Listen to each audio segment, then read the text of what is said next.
seria muito para ti.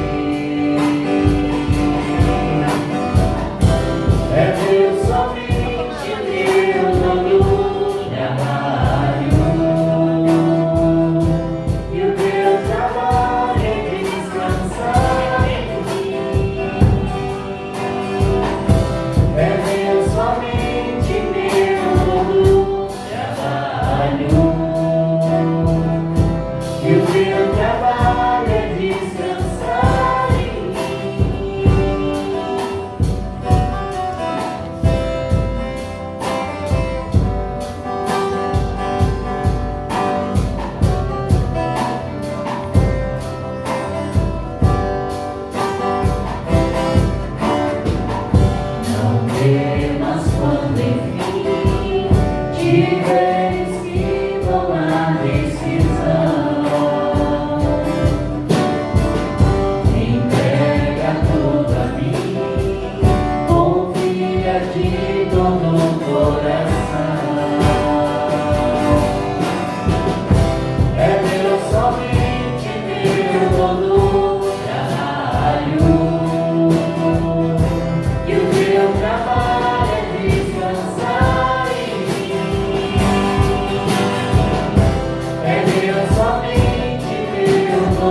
Boa noite aos irmãos.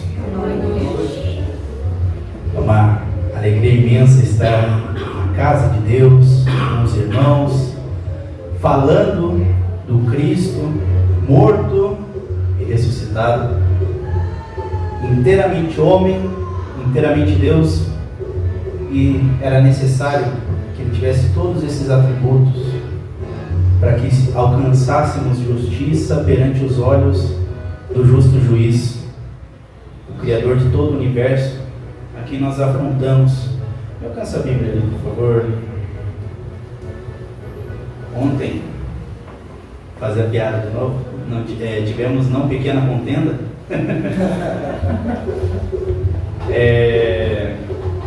Em relação a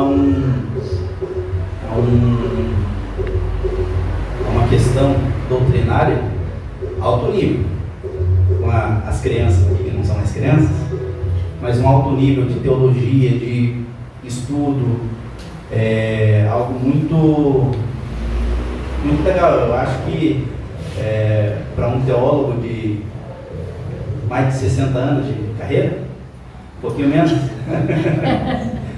um teólogo de grande bagagem de tempo intelectual, cuidando dos irmãos há tanto e tanto tempo, ter conversas nesse nível seja algo gratificante. Saber sobre aspectos que são muito restritos ao modo acadêmico de como vemos a teologia, né? Mas quero lembrar aos irmãos uma advertência que Paulo faz à igreja de Colosso, no capítulo 2, a partir do versículo 8: cuidado, que ninguém venha vos enredar com a sua filosofia e vãs sutilezas conforme a tradição dos homens, conforme os rudimentos do mundo, e não segundo a Cristo, porquanto nele habita corporalmente toda a plenitude da divindade. Também nele estáis aperfeiçoados. Ele é o cabeça de todo principado e potestade. E nele também fostes circuncidados, não por intermédio de mãos, mas no despojamento do corpo da carne, que é a circuncisão de Cristo. Cuidado com as filosofias do mundo.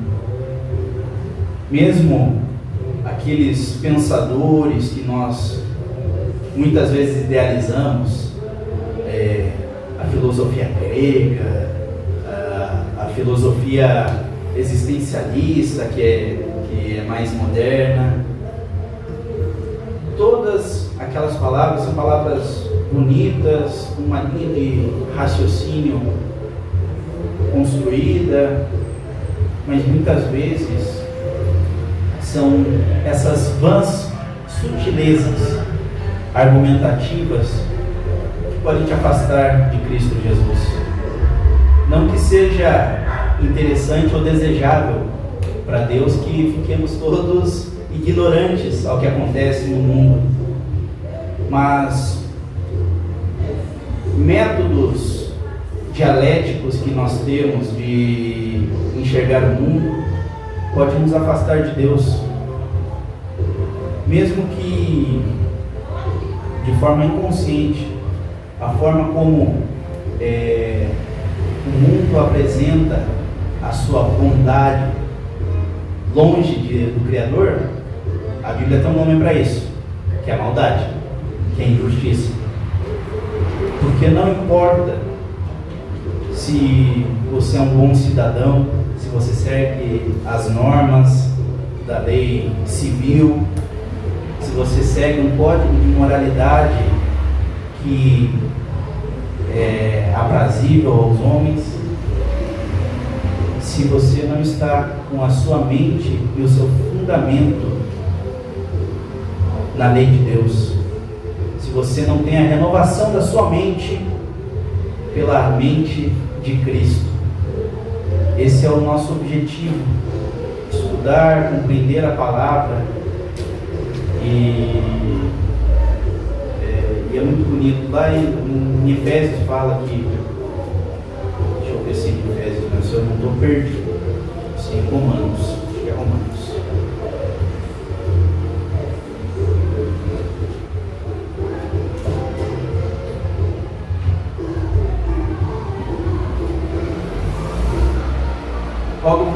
Romanos 12. Rogo-vos, pois, irmãos, pelas misericórdias de Deus, que apresenteis o vosso corpo em sacrifício vivo, santo e agradável a Deus, que é o vosso culto racional. Não vos conformeis com este mundo, nem com as suas doutrinas, nem com as suas filosofias.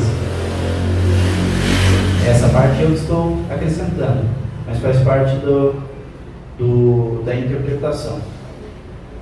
Não vos conformeis com este mundo ou com este século, mas transformai-vos pela renovação da vossa mente, para que experimenteis qual seja a boa, perfeita e agradável vontade dos homens? Dos homens não, de Deus.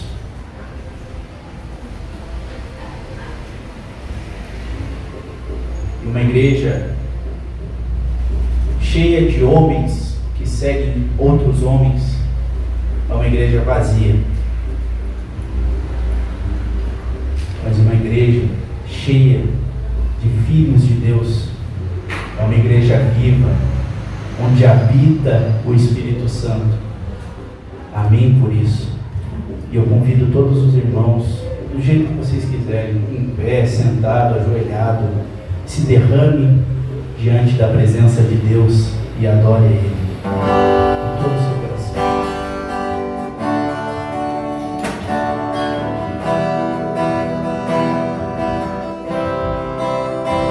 Eis-me aqui outra vez, diante de ti abro meu coração, meu amor, que fazes cair as barreiras.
qualquer ser humano gostaria de estar, mas de todos os lugares, mais bonito e inspirador é onde vivo em oração, junto aos pés do Salvador.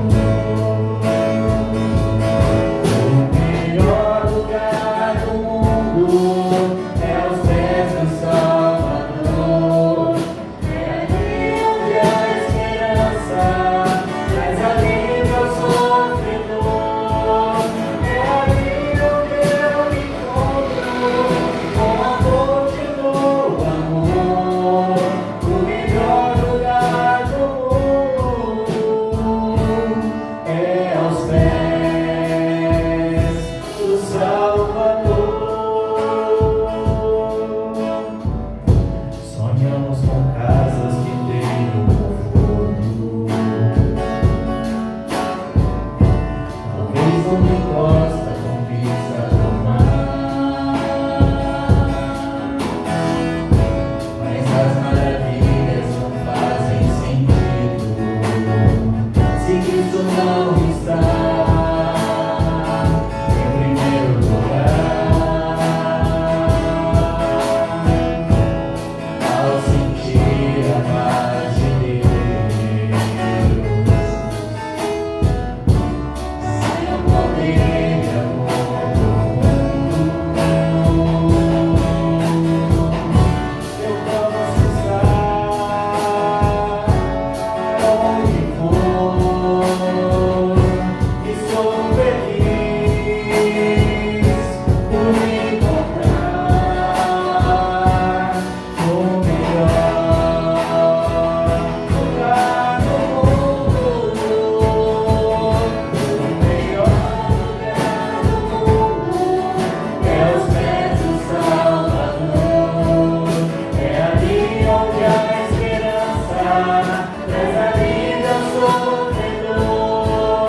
É ali onde eu me encontro com a fonte do amor.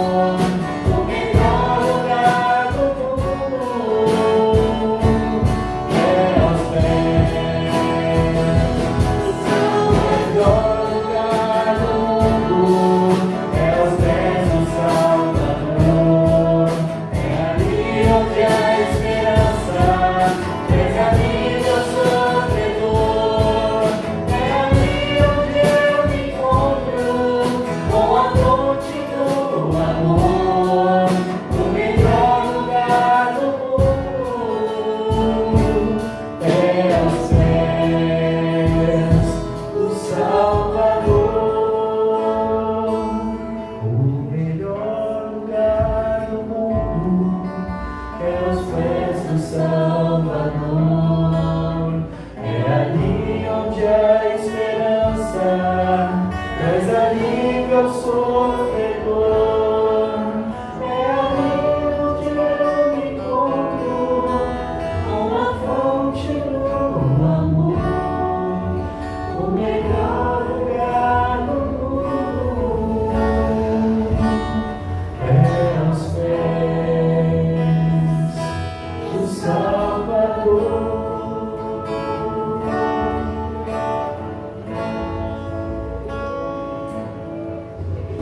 Pai, estamos na tua casa, Senhor, na tua presença, rendidos, Senhor, porque não há nenhum lugar, Senhor, melhor para se estar do que na tua presença, Deus.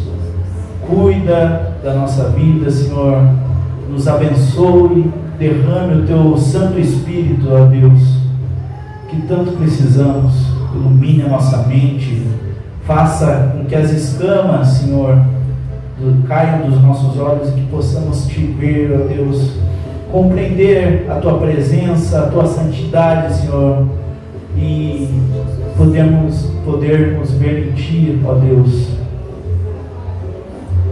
toda a beleza, toda a bondade, toda a santidade do teu ser, Deus. Em nome de Jesus que eu peço que o Senhor abra os olhos do coração da tua igreja, Senhor, abra os olhos das pessoas que precisam ter um encontro, Senhor, contigo e descobrir que não existe lugar melhor do que estar na presença, aos pés do Salvador, Senhor, assim como Maria estava derramando, Senhor, a sua melhor oferta aos pés do Salvador Jesus Cristo, limpando seus pés com os próprios cabelos, ó Deus, em atitude de adoração, porque reconheceu que o Filho de Deus, que é corporalmente a plenitude da divindade, Senhor, que maravilhoso que foi para aquela mulher, Senhor, que possamos ter essa oportunidade também, Senhor, de te adorar face a face. Em nome de Jesus que eu oro. Amém.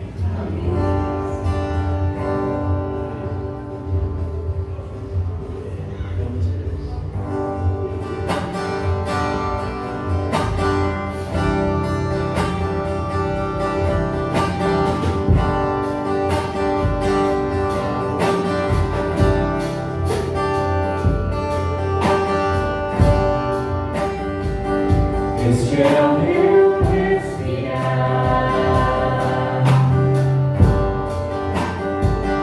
Este é o meu respirar. Teu Santo Espírito vivendo em mim.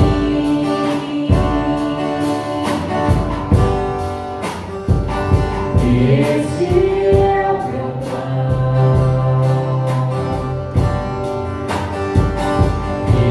Esse é o meu pão. Tua vontade feita em mim.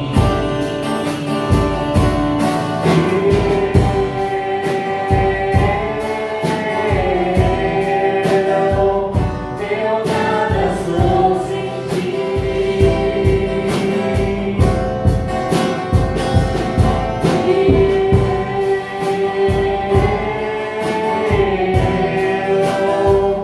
Perdido estou sem ti.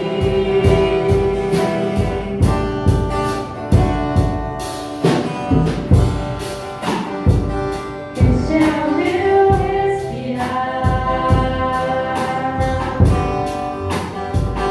Este é o meu respirar.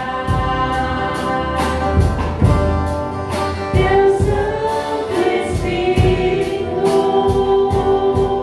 vivendo em mim.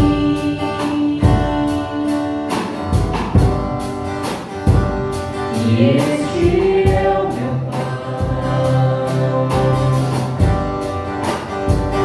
E este é o meu pão. Tua vontade feita em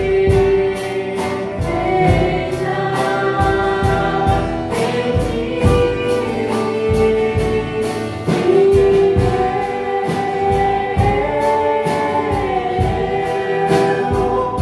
Eu nada sou sem ti.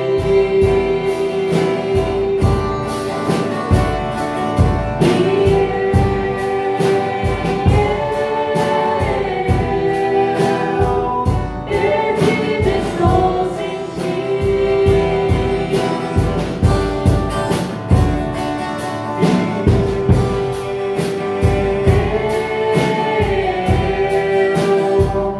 Eu nada sou sem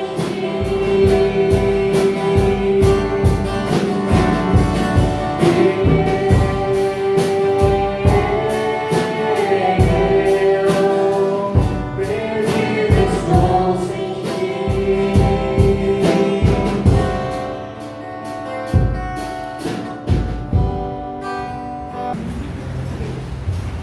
Prepare os seus ouvidos, converse com o Senhor, peça ao Espírito Santo que ilumine a sua mente, que agora iremos ouvir a mensagem que Deus tem para nós. Enquanto nós estamos em reverência diante do Senhor, vou cantar uma música que ela é bastante antiga e me tocou profundamente ontem, aqui naqueles últimos minutos do bazar de ontem. Foi muito bonito. Eu quero trazer para os irmãos essa música.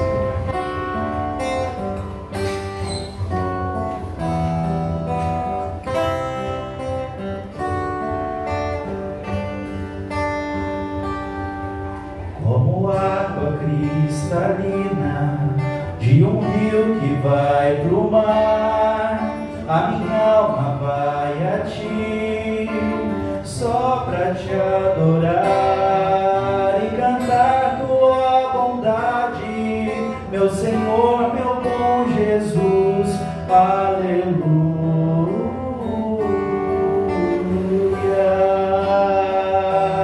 Ó minha alma, ao Senhor louvai.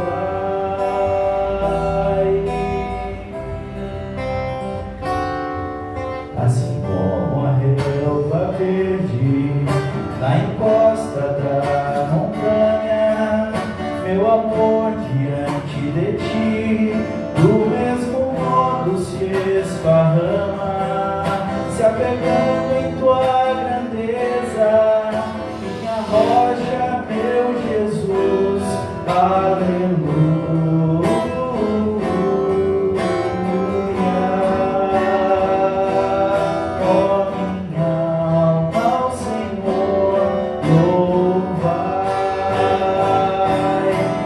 Como a abelha necessita do néctar de uma flor, eu não sobreviveria longe de ti, ó meu Senhor, pois tu és o meu auxílio, minha vida, minha paz, aleluia.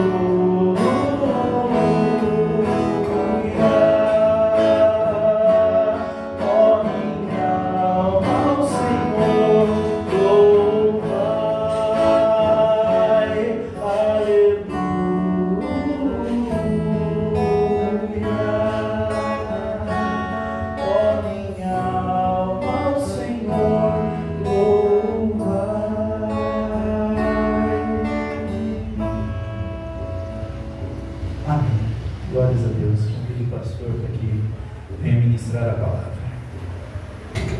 Boa noite a todos. Eu já estava com uma como é que a gente chama isso? Deixa eu arrumar isso aqui. Uma síndrome de abstinência de pregação, né? Porque sexta-feira preparamos aqui para o bazar. E no sábado tivemos o bazar, então nós não tivemos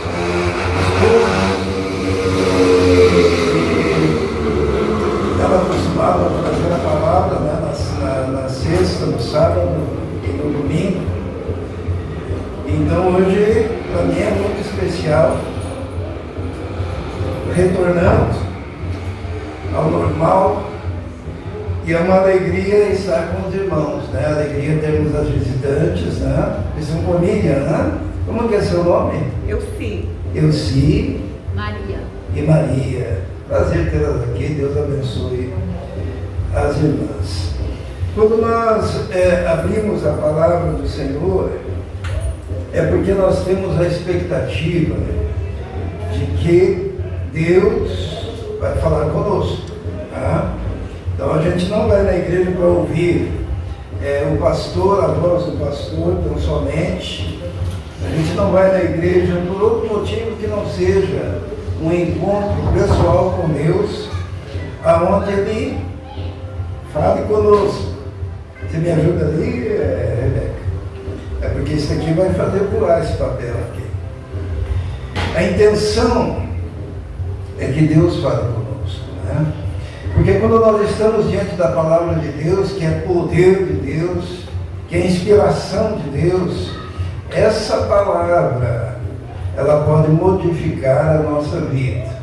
Porque é a mesma palavra que fez aquele vale de ossos secos se juntar, né, quando o profeta começou a falar e a profetizar.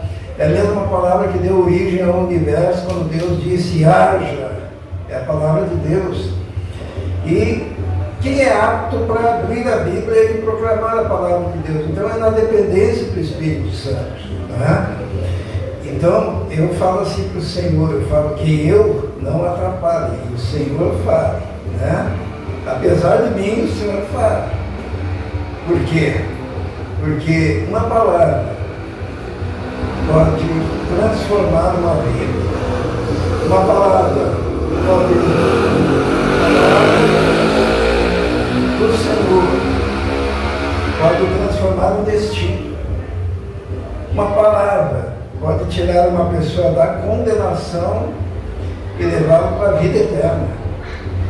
Por isso que existe também a responsabilidade no ouvir a palavra de Deus. Precisamos estar com o nosso coração receptivo para ouvirmos não somente a voz do Espírito Santo, né? Que fala com cada um de nós de forma diferente. É a mesma palavra, mas a aplicação, ela é personalizada. Ela é para cada um. Ouça a voz do Senhor. Eu convido os irmãos a abrirem então em suas Bíblias, em Gênesis, no capítulo 37. Gênesis, no capítulo 37. É uma história bem conhecida, a história de José, do Egito, né? Gênesis, no capítulo 37, nós vamos ler a partir do versículo 5. Tá? E aproveitando já os conhecimentos dos irmãos a respeito desse texto, diz assim, Gênesis 37, 5. Certa vez José teve um sonho, e quando contou a seus irmãos, eles passaram a odiá-lo ainda mais. Ouçam o sonho que tive, disse-lhes. Estávamos amarrando os feixes de trigo no campo, quando o meu feixe se levantou e ficou em pé, e os seus feixes se ajuntaram ao redor do meu e se curvaram diante dele. Seus irmãos lhe disseram, então você vai reinar sobre nós? Quer dizer que você vai nos governar? E odiaram ainda mais por causa do sonho e do que tinha dito. Depois teve outro sonho, e o contou a seus irmãos, tive outro sonho, e desta vez o sol, a lua e 11 estrelas se curvaram diante de mim. Quando contou ao seu pai e aos seus irmãos, o pai o repreendeu e lhe disse, que sonho foi esse que você teve? Será que eu, sua mãe, seus irmãos, viremos a nos curvar até o chão diante de você? Assim seus irmãos tiveram ciúmes dele. O pai, no entanto, refletia naquilo. Vamos orar. Senhor, pedimos agora a tua bênção, a direção do teu Espírito, ó Deus, possamos ouvir tão somente a sua voz, em nome de Jesus. Amém. José ele tinha um apelido, né? O apelido dele era sonhador. Quando ele ia ver seus irmãos lá, que estavam cuidando das ovelhas, eles gritavam, aí o sonhador, né? E Deus havia dado para José um sonho. Deus tinha dado para ele um sonho. Deus tinha dado um sonho que estava relacionado ao propósito de Deus para a vida dele. E era uma providência de Deus também para salvar a vida dos irmãos. Na verdade, era uma providência de Deus para salvar o mundo. Dali a algum tempo, dali mais ou menos uns 15 anos. Porque quando José teve a concretização desse sonho, ele estava com 30 anos. E quando ele teve esse sonho, ele tinha mais ou menos 17 anos.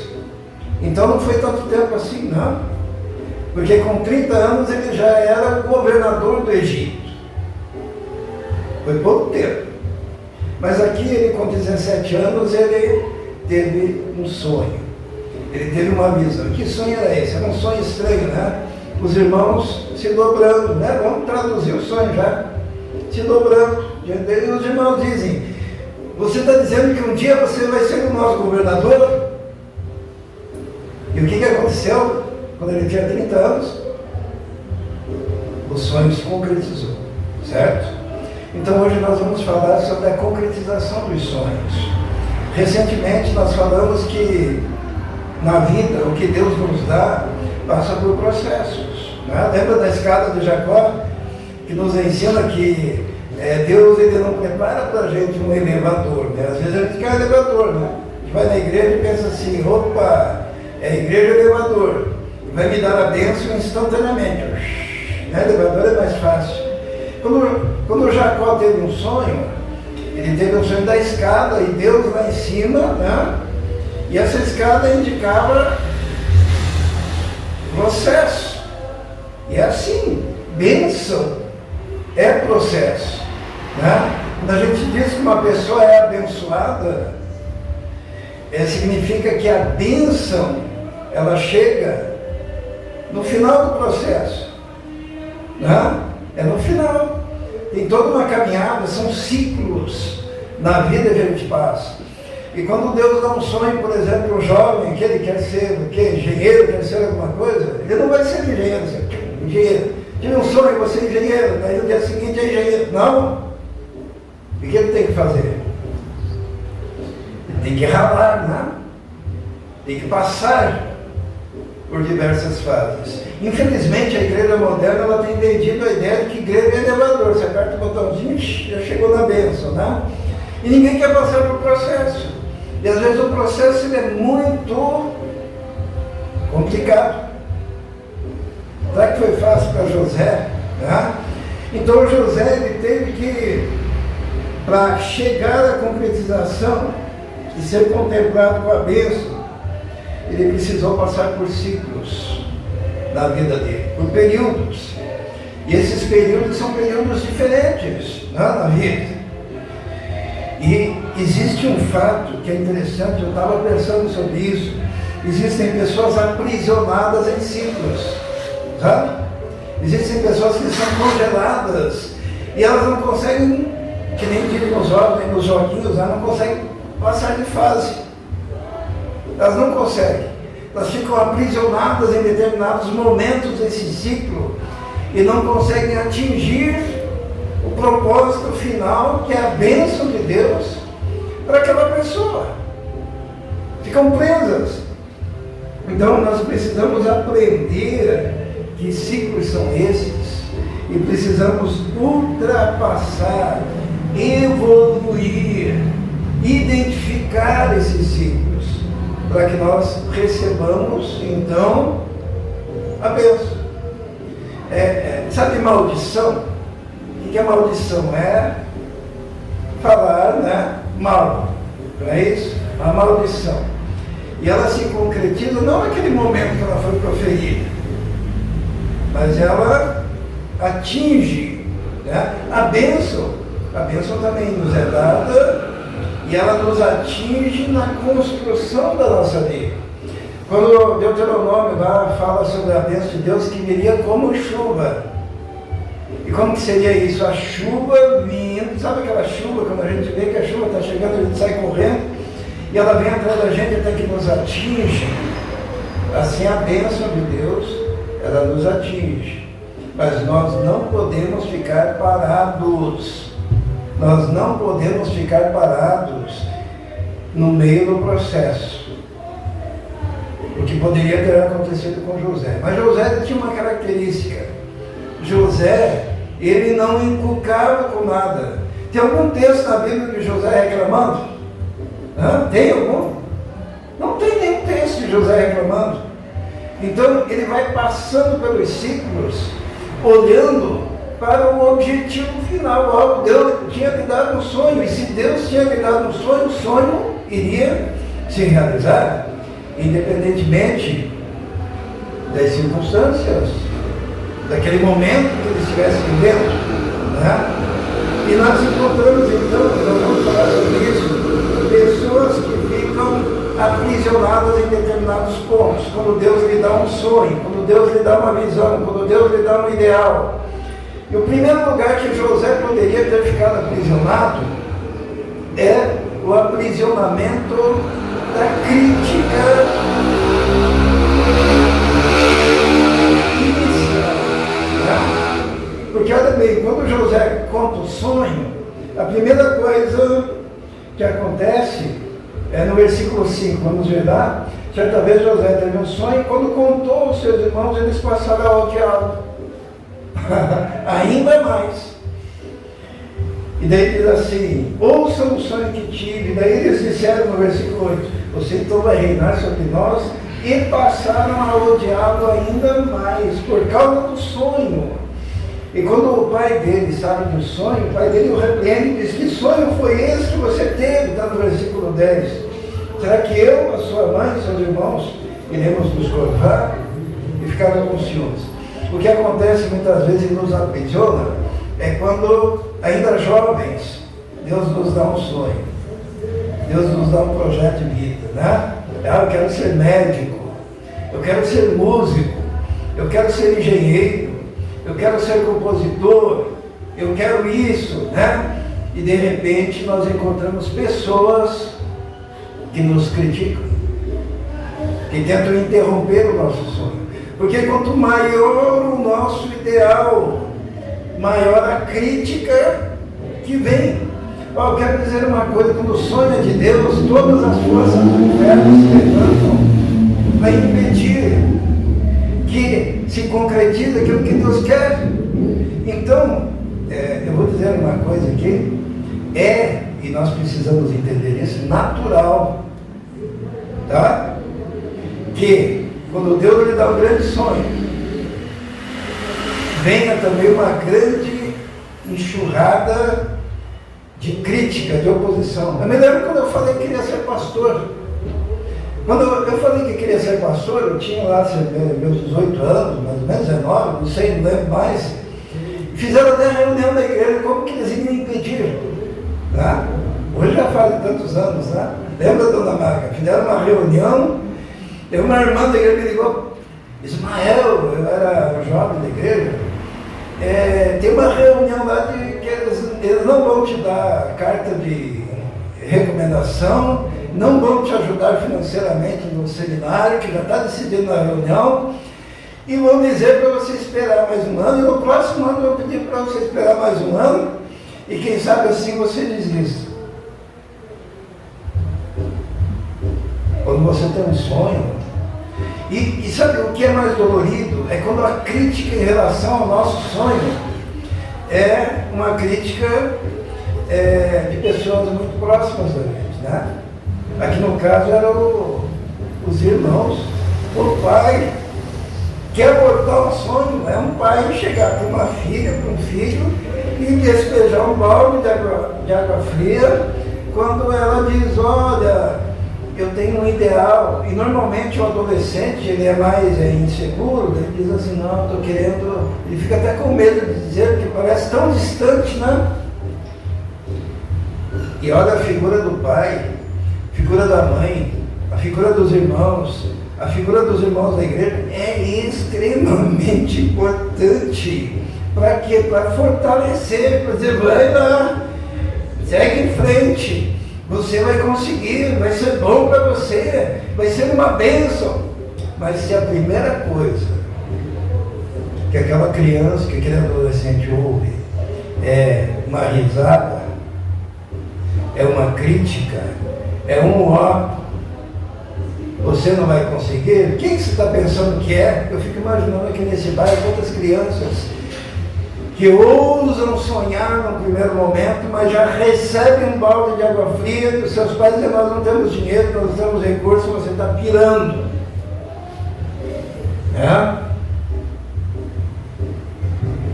E José, a primeira crítica que ele ouviu, e ele poderia ficar bloqueado ali. Tem gente que fica bloqueado nesse ponto, que é congelado na história desse ponto. Tem gente que chega aos 60 anos e diz assim, olha, quando eu tinha 18 anos eu queria ser pastor. Poderia ser o meu caso, não? Não é isso?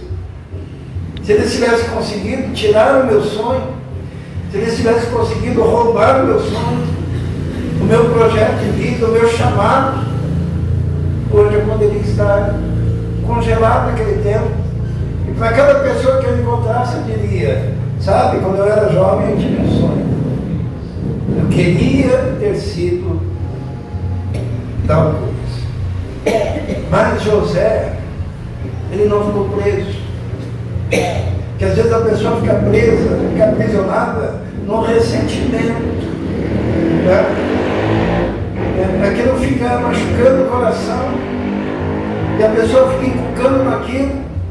E fica, e aquilo vai criando mágoas e marcas profundas, interiores. Mas nós não encontramos em José uma pessoa assim. Nós encontramos uma pessoa que teve um sonho e depois o que ele fez? Ele repetiu isso. E era um sonho de Deus para a vida dele. Mas a segunda coisa que pode nos aprisionar, existe uma coisa que existem pessoas que são extremamente sensíveis, né? À crítica. José nos ensina que nós devemos ter assim defesas. Porque críticas negativas e críticas destrutivas virão. E a pessoa é extremamente sensível à crítica, ela se deixa abalar, ela se encolhe e ela para de fazer. José não era assim, tá? Agora, a segunda coisa em José é que ele poderia também ficar aprisionado no segundo acontecimento aqui. Porque como eles não conseguiram anular o sonho de José, eles resolveram o quê? Resolveram se livrar do próprio José. Se eu não consigo acabar com o sonho dele, eu acabo com a vida dele, né? Ele quer ser governador, então eu vou fazer dele um escravo. Então, estão percebendo o negócio, como é que é? Ele quer ser grande. Todos os nossos esforços serão para que ele fique pequeno. Tá? E diz a palavra de Deus, no versículo 23, diz assim, ó: chegando José, seus irmãos lhe arrancaram a túnica longa, agarraram-no e o jogaram no poço que estava vazio e sem água. Aí no versículo 28 diz assim: seus irmãos o tiraram do poço e o venderam por 20 peças de prata aos ismaelitas. E nesse meio tempo, no versículo 36, no Egito, os midianitas venderam José a Potifar, oficial do faraó, capitão da guarda. Isto é, se eu não consigo acabar com o seu sonho, se eu não consigo acabar com o seu projeto de vida, eu vou acabar com você. E nós precisamos tomar cuidado com isso. Mas José, ele poderia ter ficado lá dentro daquele poço, congelado, aprisionado também nessa fase. Lembra que eu falei dos ciclos? O primeiro ciclo é o ciclo da crítica. Agora ele está no segundo ciclo, que é o da decepção. Decepção com os irmãos. Já pensou teu irmão te vender? Já pensou teu irmão te vender como escravo? E você pode passar a vida inteira só pensando: olha, eu fui traído, e pior, foi por alguém da minha família. E me lamuriando. Tem gente que está com 60 anos, 80 anos, 90 anos, sei lá, ainda lembra do dia em que alguém, né? Tem gente que está andando por aí pelos botecos, bebendo, porque um dia ele foi traído, ou pela mulher, ou por um parente, ou por um filho, e a vida dessa pessoa fica bloqueada ali, e ela não consegue seguir adiante, porque ela está congelada no tempo. Ela é aquele indivíduo que a folhinha lá sabe essas folhinhas que a gente ganha aí na farmácia, no mercado? Está sempre na mesma data, a data em que ela foi traída, né? E aquilo está na memória dela, e vai ruminando aquilo, ruminando aquilo, e ruminando, e passa a vida toda na expectativa de que algo que nunca vai acontecer, aconteça. Porque se você não sai dessa fase, você está aprisionado nessa fase. E Deus é aquele que diz assim: olha, eu te dou um sonho, creia que você vai realizar esse sonho pelo meu poder. E tudo que acontecer na sua vida é providência de Deus para te preparar para a realização desse sonho.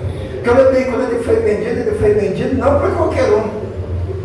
Ele foi vendido, está no versículo 36, os midianitas venderam José a Potifar, oficial do faraó. Qual que era o sonho? O sonho era ser governador. O sonho, e que coisa melhor do que ser governador da maior potência mundial da época, que era o Egito, né? Mas para ele ser governador do Egito, ele teria que ir para o Egito. É aí que está, a gente sempre quer ir em primeira classe, né?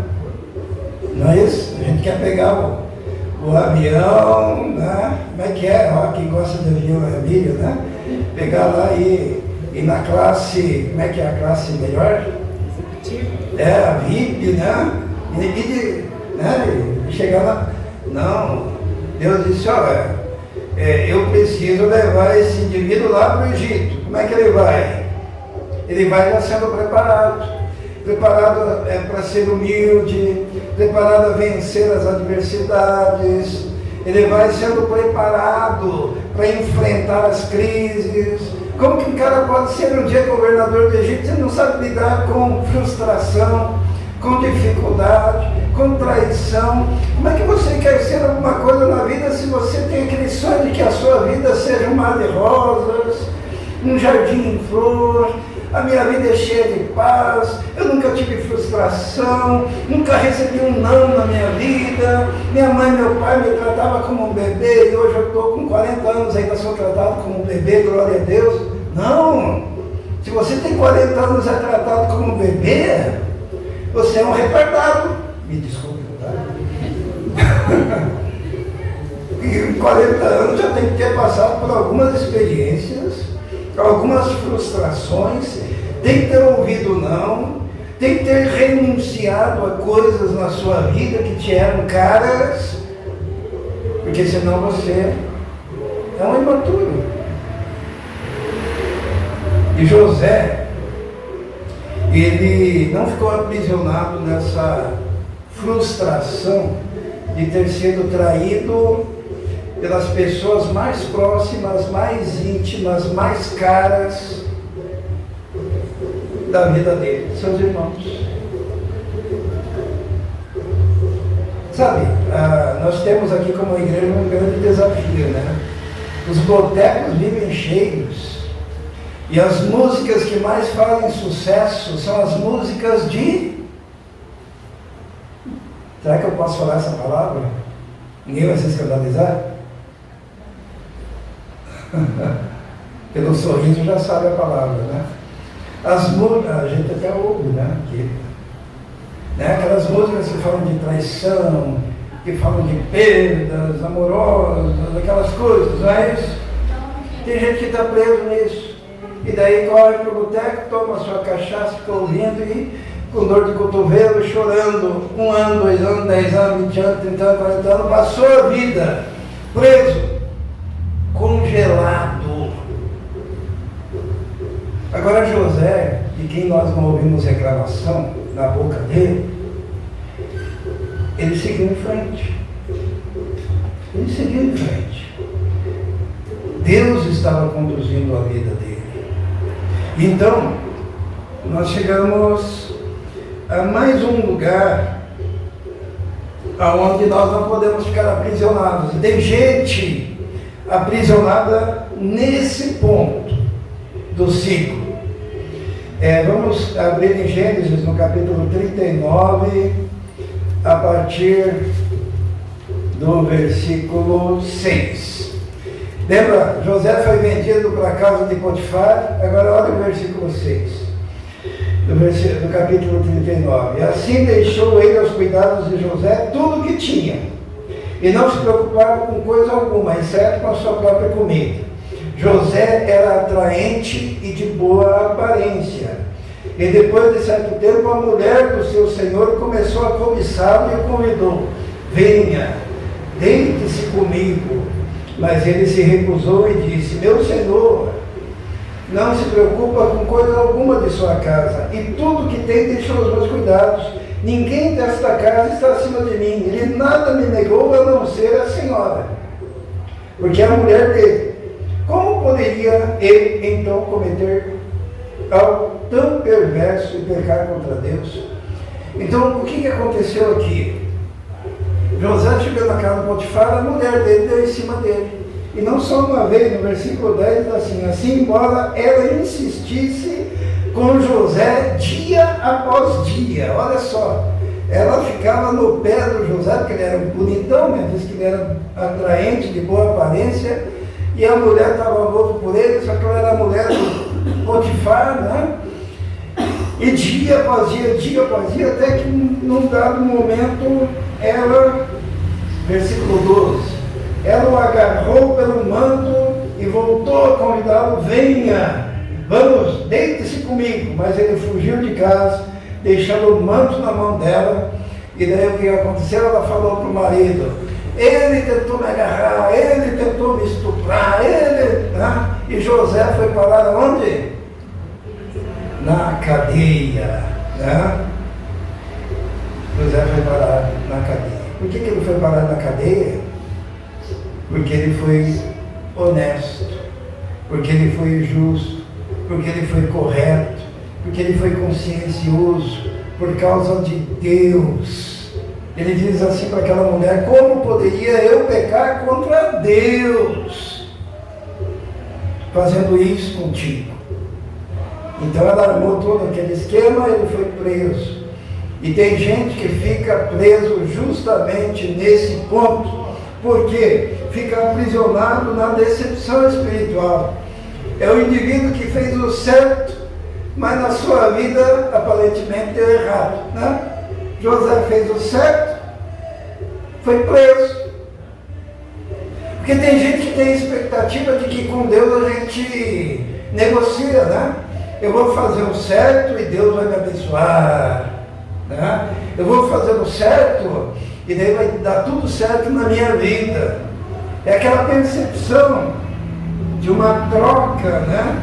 É uma relação de eu faço boas obras e o Senhor me abençoa. Tem muita gente que vai na igreja para dizer: eu vou na igreja para ser abençoado, né? Eu não vou roubar porque eu quero ser abençoado, eu não vou adulterar porque eu quero ser abençoado. E na verdade, como José mesmo nos ensina, a gente faz o que é certo, sabe por quê?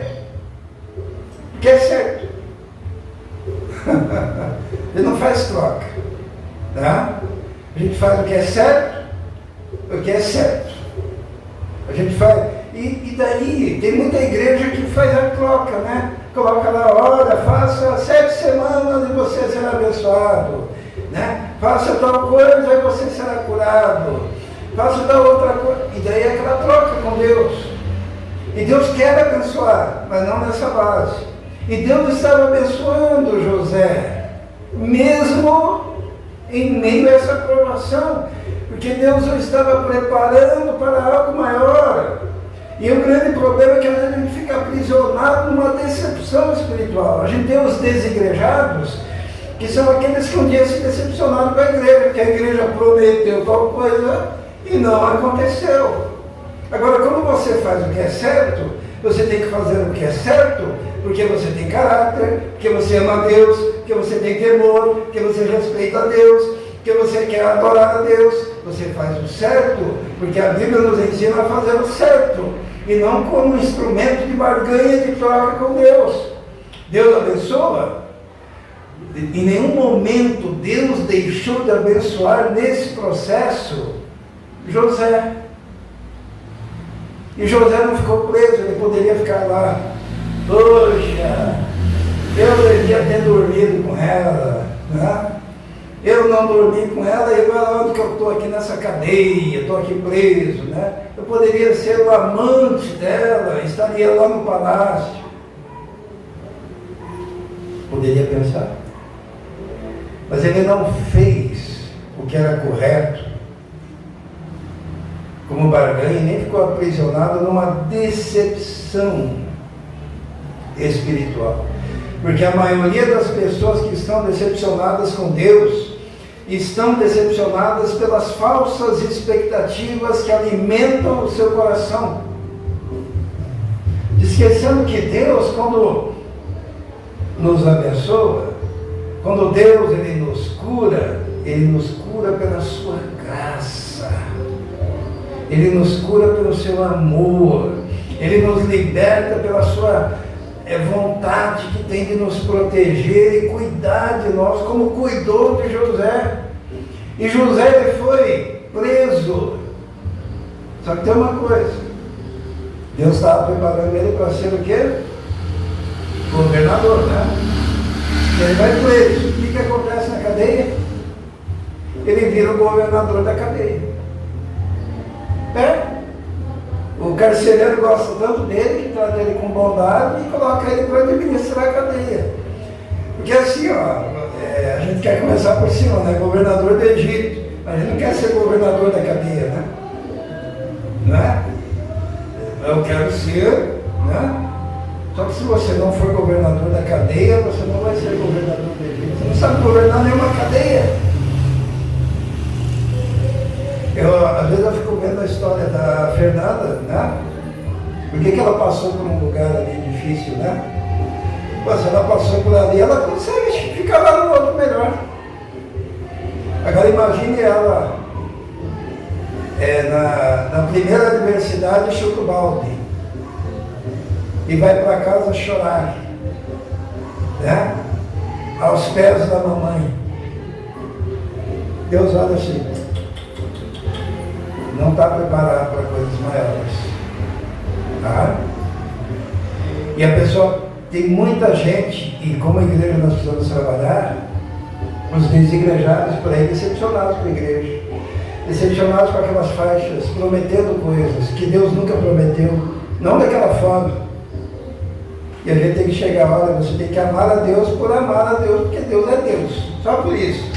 Você tem que servir a Deus porque Deus é Deus. Você tem que ir para a igreja para adorar a Deus, para entregar a Deus a sua adoração, não para receber. A gente vem para dar. Tá? Porque o que acontece? Jesus uma vez ele contou lá no capítulo 11 de Mateus, ele diz assim, a que assemelharei essa geração? Ele diz, porque daí ele dá um raio-x da geração na qual ele vivia, que é igual a nós. Ele diz assim, essa geração é semelhante a crianças na praça, em que a gente toca flauta e eles não dançam. E a gente faz lamentações e eles não choram. Sabe? Toca flauta, não dança. Faz poemas tristes e eles não choram. Então é uma geração indiferente. Tanto a dança quanto ao choro. Tem gente que vai na igreja e diz, olha, o pastor está dizendo que é para dançar, né? Esses dias os caras escandalizados no retiro que me colocaram para dançar, né? E daí como era um retiro jovem, nós disseram, vem pastor. Eu fui. Alguém pode...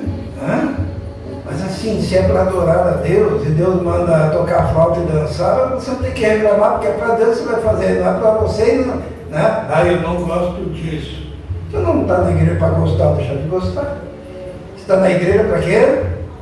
Para fazer o que Deus manda. Se no culto é hora de chorar, chore. Se no culto é hora de dançar, dance. Se no culto é hora de se ajoelhar, se ajoelhe. Se é hora de ficar em pé, fique em pé. Por quê? Porque não é para você. Quem que tem que gostar, afinal de contas? E Jesus ele fala assim, poxa, esse pessoal, essa geração, A gente toca para eles dançar e não dançam. A gente faz poemas de choro e eles não choram. É uma indiferença. E aí que está, muitas vezes as pessoas decepcionadas com a igreja, porque não são, a igreja não é do jeito que eles querem que seja. Mas a igreja tem que ser do jeito que a Bíblia diz que tem que ser. E para agradar quem? Para agradar a Deus. Tá? Houve até uma época que o pastor não ficava assim de frente, né? Mas que era dentro. Era assim, era a congregação, o dirigente ficava de costas. Sabe por quê? Na simbologia de que todos aqui estão olhando para Deus. Servir a Deus. Não tinha palco. Hoje em dia tem palco para agradar todo mundo, né? Luzes, é fumaça. Igreja é para agradar a Deus. Culto é para agradar a Deus. José fez o que era certo para quê? Para agradar a Deus. E não ficou aprisionado, desigrejado, porque se decepcionou, né, com o fato de ele ter sido honesto. Se você é honesto, parabéns. Você só está fazendo o que tem que fazer. Né? Então, tem gente que está aprisionado. E tem outros grupos que ficam aprisionados nessa fase também, porque quando o mundo oferece algo, como a mulher do Potifar, eles trocam. José poderia ter trocado o sonho dele, a bênção dele, por uma noite de prazer. Ou por um período de aventura. Ou como Esaú, que ele trocou pelo quê? A primogenitura por um prato de lentilha. E o diabo vai oferecer isso para tirar o foco. Finalmente, irmãos, lá na cadeia, aconteceu o seguinte, que 2 caras foram presos. Nós vamos ver ali, no capítulo 39, no capítulo 40, no versículo 1, diz assim: algum tempo depois, o copeiro e o padeiro do rei do Egito. Olha, os irmãos estão percebendo? José foi proposto, foi vendido lá no palácio, o Potifar, que era funcionário, capitão, e agora estamos na cadeia. Quem que vai lá naquela cadeia? O padeiro e o copeiro do faraó. Estão percebendo como ele está se aproximando da bênção? E daí lá eles têm um sonho, né? Nós vamos resumir o sonho. José acaba interpretando o sonho, né? E diz assim para o copeiro: copeiro, é o seguinte, esse sonho significa que você, daqui 3 dias, vai estar servindo o rei novamente, vinho para o rei. E padeiro, daqui 3 dias você vai ser enforcado, vão decepar a sua cabeça. Né? Coitado do padeiro, né? E daí, a única coisa que o José pediu para o copeiro, o que foi? Lembre-se de mim. Lembre-se de mim. E o que aconteceu? Vamos ler lá no versículo 23. O chefe dos 40, 23. O chefe dos copeiros, porém, não se lembrou de José. Ao contrário, esqueceu-se dele. Então, essa é mais uma parte que pessoas ficam aprisionadas nesse ciclo até conquistar os seus sonhos. Porque eles não conseguem largar o ressentimento de ter sido esquecido. Irmãos, nós vivemos hoje numa sociedade especialista em esquecimento.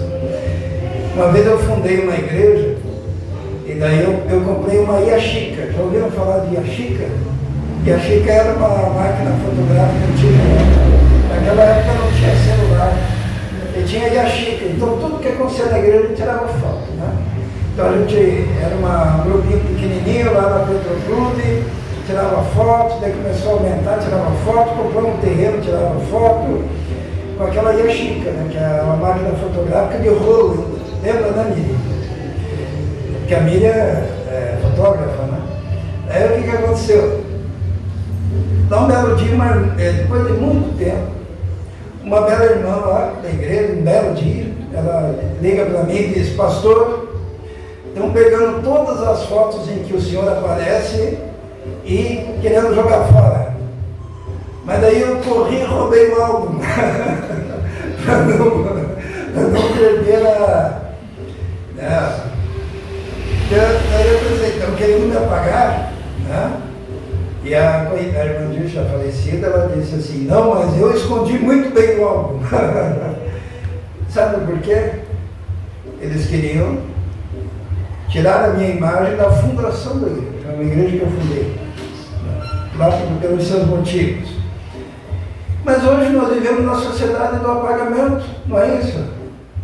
Alguém aqui já foi, como é que é o termo, não é apagamento, né? Deixa eu ver se escrevi aqui. Cancelamento, né? Alguém aqui já foi cancelado?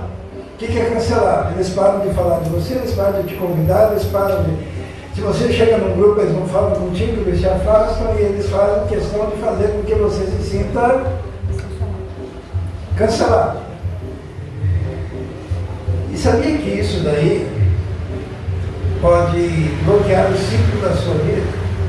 Porque você fica com aquele ressentimento e está sendo cancelado, está sendo esquecido. Nós que estamos ficando um pouquinho mais velhinhos, às vezes a gente sente no coração uma dor de ser esquecido, né? Vai ter festa, quem que nós vamos convidar? Nós vamos convidar os jovens, né? Vamos convidar velho para quê, né?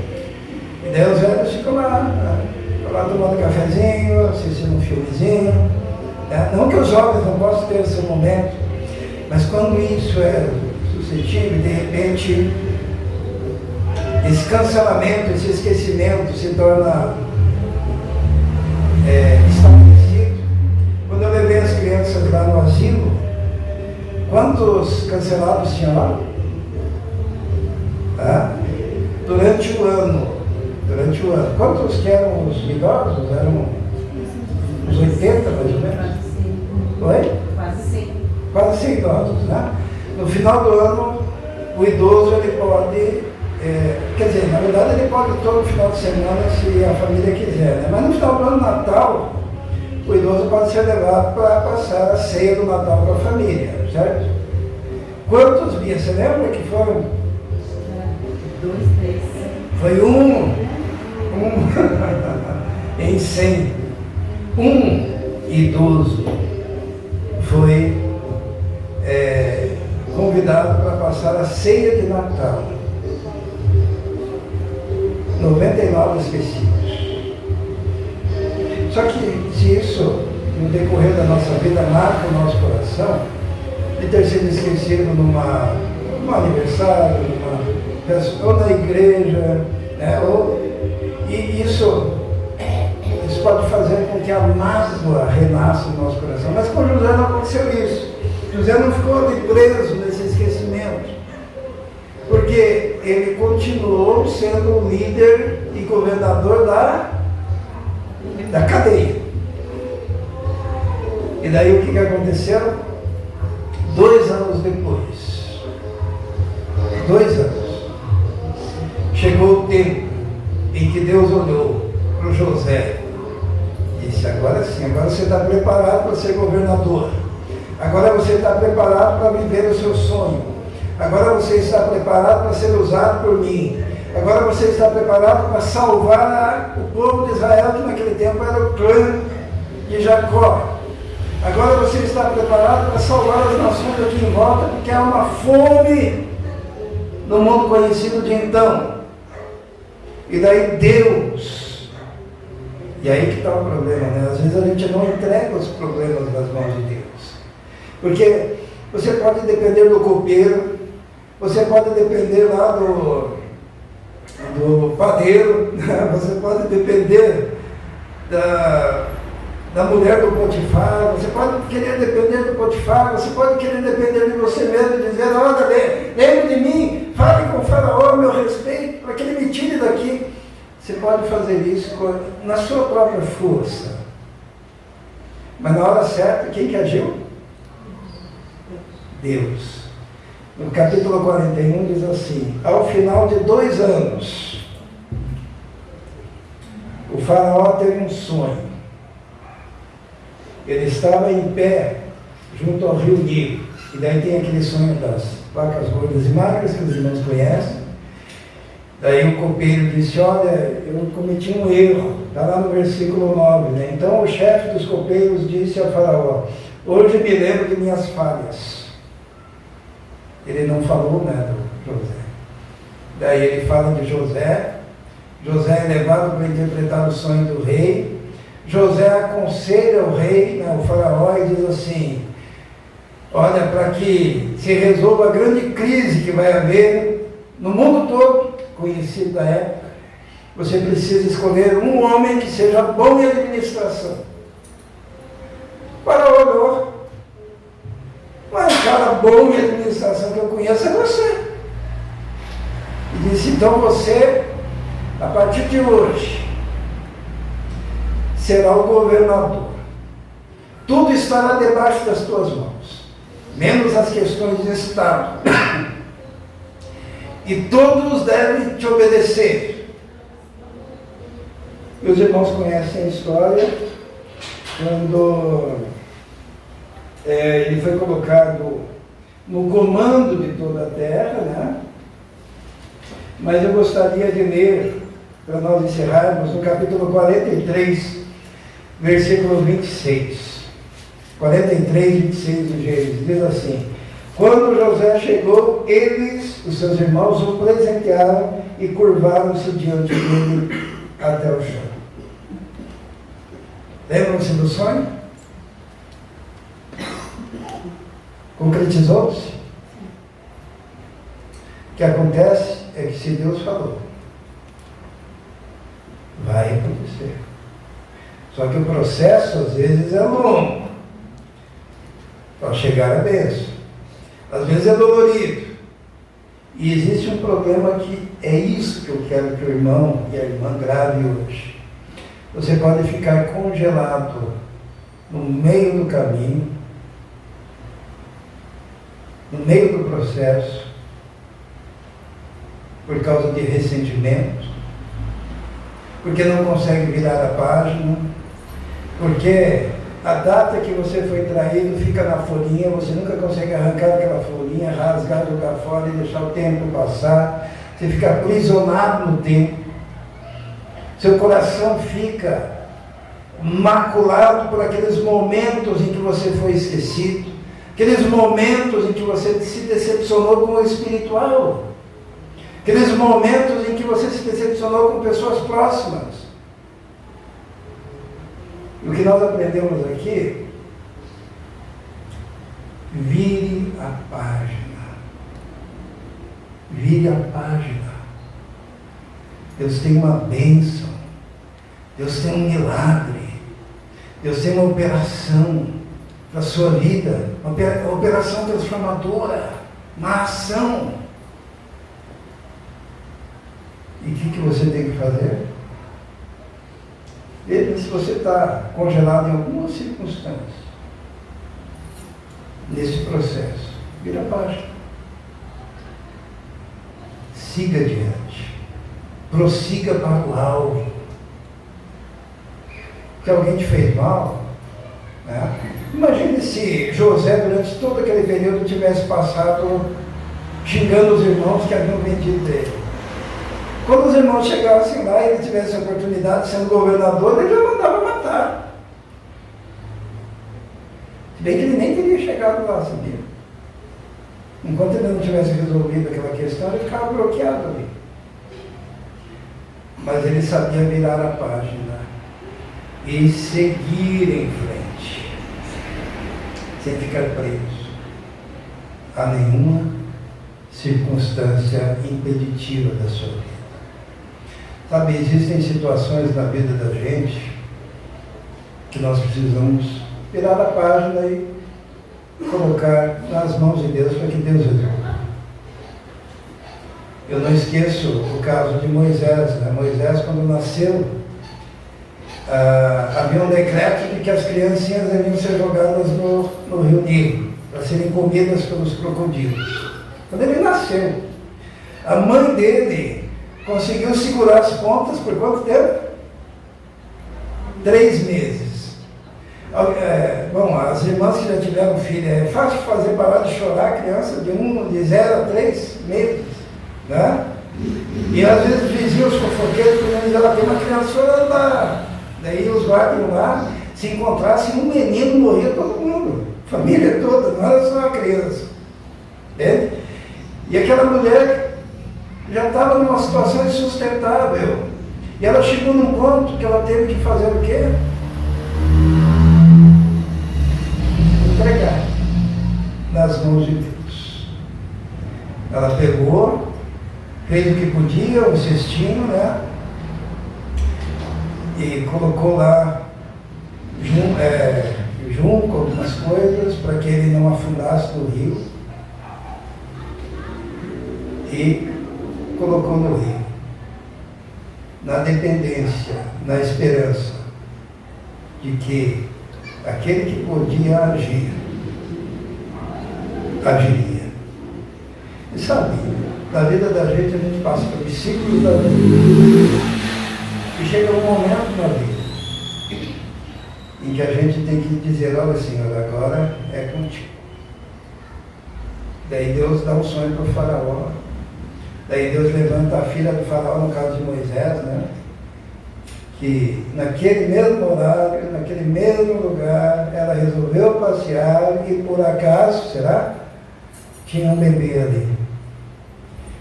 E ela ouviu a criança chorar e ficou apaixonada pela criança. Quem se apaixona por criança que está chorando, berrando? Né? Hã?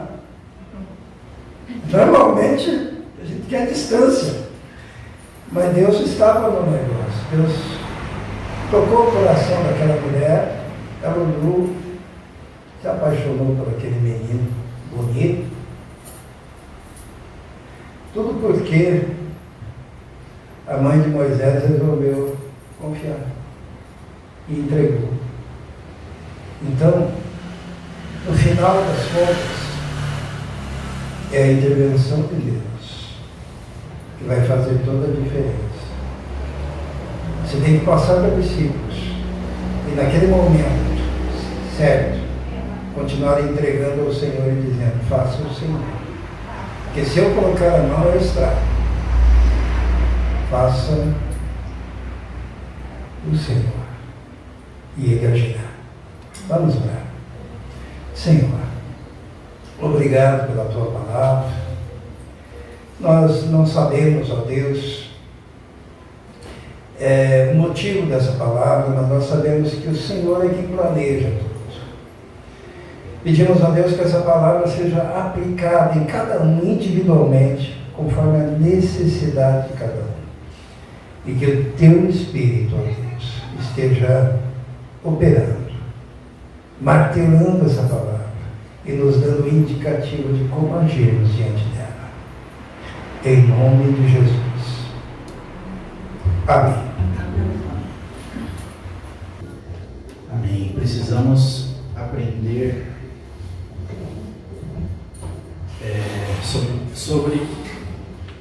precisamos aprender sobre processos. Às vezes não temos paciência para esperar o momento em que Deus determinou para que a nossa bênção chegasse. José, uma batida de cara na porta, né? Aparentemente, mas sempre sendo abençoado por Deus. Ele não sabia como, ele não sabia porquê, mas estava sendo abençoado. Jó, em todos os seus 42, se eu não me engano, capítulos, passando perrengue e portada na cara, mas estava sendo abençoado. E diversos outros exemplos que a Bíblia nos traz de pessoas que precisaram respeitar um processo de aprendizado de construção de confiança na palavra e no caráter de um Deus tão grandioso, que eles não compreendem.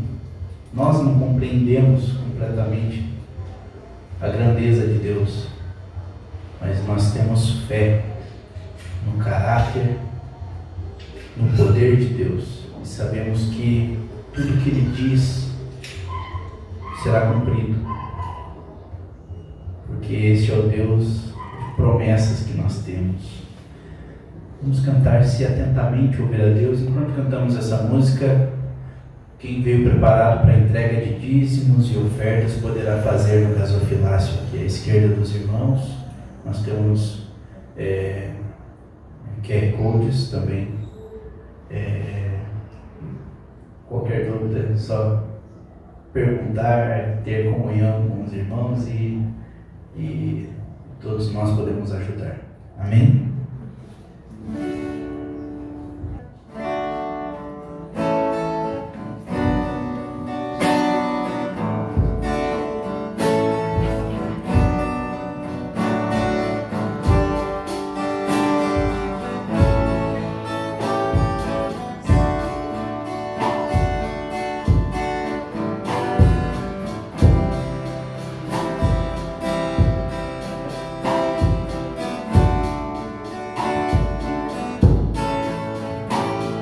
Se atentamente ouvir a Deus e os mandamentos seus obedecer, o Senhor teu Deus exaltará sobre todas as nações.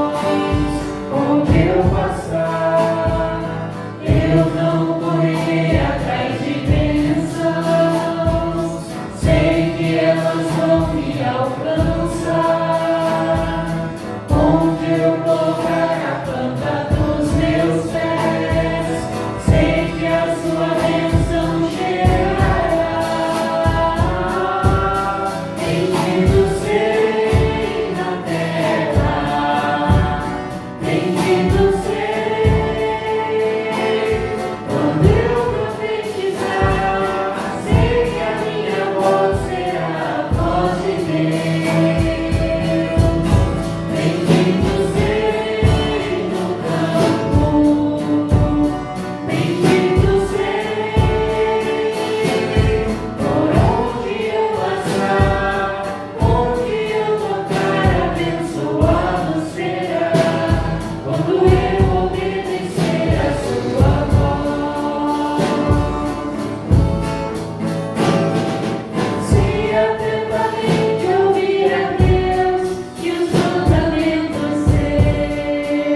Quinta-feira, aula de violão. Sexta-feira, de oração, onde nós estamos intercedendo, né, por tantos pedidos e sabemos que Deus age, Deus opera. O papel da igreja é mandar incenso, né? Incenso é oração. E diz a palavra de Deus lá em Apocalipse, no capítulo 8, que as orações do povo de Deus se misturam com o perfume do altar e depois isso é derramado como resposta sobre a igreja. É simbólico, mas é verdadeiro, né? É um princípio espiritual ali. Que a oração, ela pode transformar qualquer situação. Então, sexta-feira, oração, sábado, culto em louvor ao nosso Deus, né? Importante a presença de todos, e domingo também, às 18 horas. Vamos orar. Senhor nosso Deus, queremos agora colocar diante do Teu altar, na Tua presença, cada uma das necessidades, ó Deus, que estão, Senhor, expressas no coração de cada irmão aqui, Senhor. Nós colocamos nas Tuas mãos, estas mãos que curaram os cegos, ó Deus, estas mãos que levantaram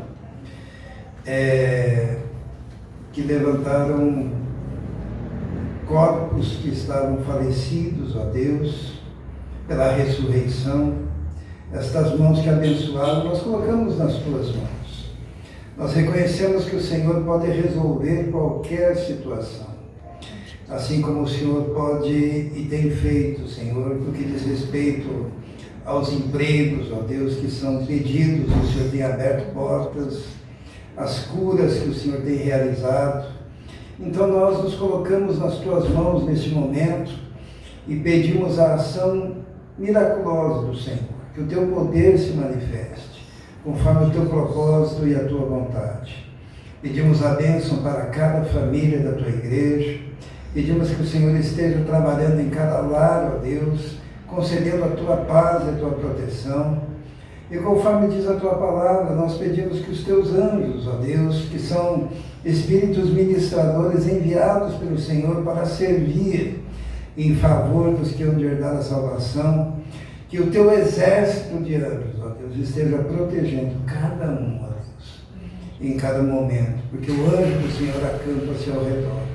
Nós te pedimos isso, ó Deus, a Tua bênção para essa semana que inicia-se, ó Deus, dando força para o trabalho, oportunidade de testemunho. Nós te pedimos isso. E que a graça do nosso Senhor e Salvador, Jesus Cristo, o amor de Deus o Pai e a comunhão do Espírito Santo esteja com todos vós agora e para todos sempre. Amém. Amém. Que Deus abençoe a todos. Dê um abraço aí no seu irmão.